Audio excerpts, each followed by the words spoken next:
Bonjour à tous, aujourd'hui je vais vous présenter ma recette du gâteau sapin de Noël. Ce gâteau se compose de 3 biscuits, 2 à la vanille et 1 au chocolat, ainsi qu'une crème chantilly mascarpone aromatisée à la vanille, disposée entre chaque biscuit. Il est recouvert à la fin d'un glaçage au chocolat noir et de quelques petites décorations.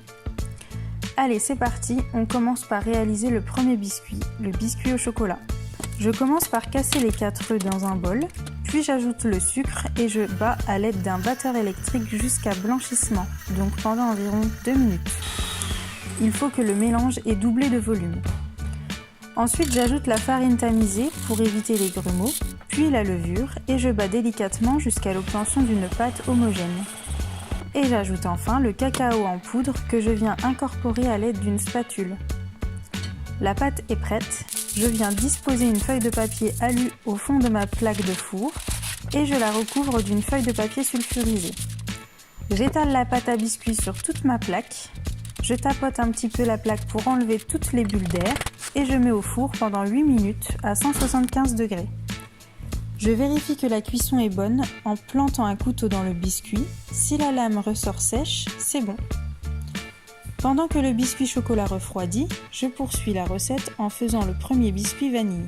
Comme pour le précédent, je casse les 4 œufs dans un bol, puis j'ajoute le sucre et je bats jusqu'à blanchissement. J'ajoute ensuite la farine tamisée avec la levure, je bats délicatement pour ne pas en mettre partout et j'ajoute enfin les 3 cuillères à café de vanille liquide. Je procède de la même manière que pour le biscuit au chocolat. Je mets donc une feuille de papier sulfurisé sur ma plaque et j'étale bien toute ma pâte. Et hop, 8 minutes également pour ce biscuit vanille, toujours à 175 degrés.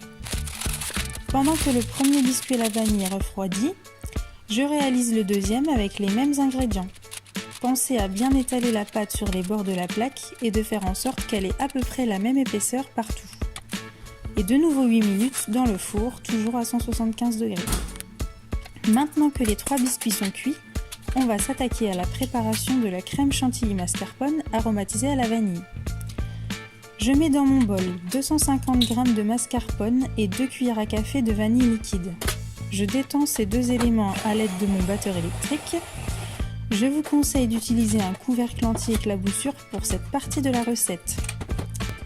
J'ajoute ensuite 20 cl de crème liquide entière 30% de matière grasse et je bats de plus en plus vite. Enfin, j'ajoute 100 g de sucre glace tamisé pour éviter les petites bulles de sucre et je bats maintenant jusqu'à l'obtention d'une crème bien ferme. Je vérifie avec la spatule si c'est la bonne consistance et je rebats si nécessaire. J'ajoute pour finir 1 ou 2 petites gouttes de colorant alimentaire vert et je mélange avec la spatule.